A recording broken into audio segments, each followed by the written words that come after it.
Alam mo ba na sa edad na 20 si Benjamin Franklin ay lumikha ng isang sistema na nagbago sa kaniyang buhay?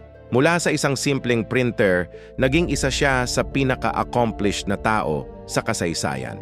Natuklasan niya ang 13 virtue na kailangan para sa mataas na karakter: temperance, silence, order, resolution, frugality, industry, sincerity, justice, moderation, cleanliness, tranquility, chastity, at humility. Pero hindi niya sinubukang master lahat ng 13 ng sabay-sabay. Sa halip, nag-focus siya sa isang virtue lang bawat linggo. Umuulit ang cycle bawat 3 buwan.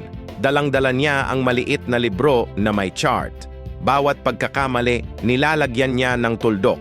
Natuklasan niya na imposible ang perfection. Pero ang systematic na focus ay nagdulot ng malaking improvement. Napansin ng mga kaibigan niya ang pagbabago. Naging mas disciplined, successful, at influential siya. Ang sistemang ito ang tumulong sa kaniya maging founding father, businessman, inventor, at diplomat. Napatunayan ni Franklin na ang virtue ay hindi natural gift. Ito ay skill na pwedeng ma-develop through deliberate practice. Ang character building ay hindi random. Ito ay systematic na proseso.